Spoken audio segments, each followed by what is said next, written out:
Tony Sheldon, National Secretary of the Transport Workers Union. Well, we've seen horrific footage last night of what's been happening with part-time work and work in our aviation industry right around the country. Sydney Airport's been highlighted for employees living and sleeping in the bowels of the airport because they can't afford the cost of going home and travelling to and from work.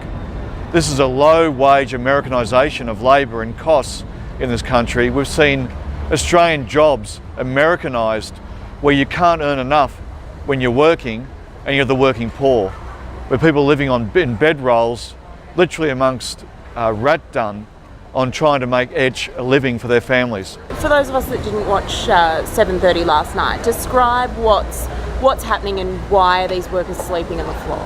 Well, we're finding so much pressure from the big airlines and the airport to lower costs. To have workers now working 60 hours in a month, spread over split shifts, so little work and so little pay that they can't afford to go home and pay for fuel and tolls to travel to and from work between those shifts, and find themselves sleeping amongst baggage handling equipment, literally rat dung, in trying to make up an extra living over a 14-hour spread of hours. This is a Americanisation of Australian jobs. This is the future of so many people in work now, and we've seen 4 times the number of part-time jobs created to permanent jobs in our aviation industry, which is reflecting the trend right across the Australian labour force. Is it legal to roster split shifts like that? Well, this is the other appalling thing. The system is being gamed by employers. The Fair Work Act no longer works for fairness. And we saw Judge for the Fair Work Commission, Graham Watson, make a decision to approve this very same agreement the unions opposed. Quite clearly, this workforce and much of the surveying we've seen are not only working literally below the poverty line on wages each month, but also living in squalor conditions whilst they're working. What sorts of work are the workers who are going through these conditions doing? Well, these are workers that are doing everything from baggage handling to cleaning to check-in staff, the various jobs that require the airport to function. Many of these workers are carrying them out.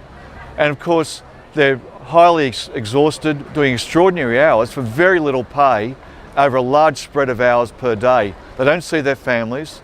They don't receive payment for all hours that they're required to be at the airport. And we're seeing employees been receiving wages below the poverty line. We have one employee, for example, and there's many others that are working 14-hour shift spreads. One employee worked 80 hours required to be at the airport, but only paid for 50 hours work, and taking home $600 in a fortnight below the poverty line to raise his family. That is substandard. That's an Americanisation of Australian jobs. And then these workers aren't employed by Sydney Airport, are they? Well, factually what they are is that they're economically employed by Sydney Airport and the big airlines, because they do and carry out the work that these companies had traditionally done directly with full-time employees. Now, this is about these workers being exploited, and about there are full-time jobs there. There is just a desire by these companies to turn around and keep people starving on poor conditions, in poor arrangements, and that way making them fertile ground for exploitation. What should be done? Well, quite clearly the government needs to step in, but also the owners of the airlines and airports need to be held to account by government action and community demanding that Australian jobs and Australian families deserve better, and it requires action from everybody. So you want them turned back into full-time jobs? Look, I think there has to be the option of full-time jobs, and for those people that want to be part-time, to be part-time. This company has close to 3,000 employees, and except for a small handful, are full-time workers.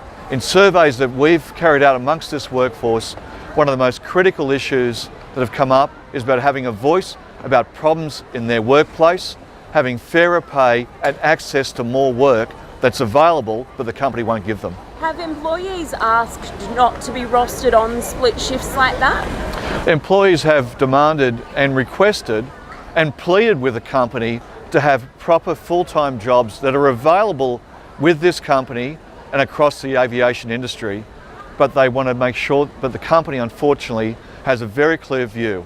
They want churn and burn.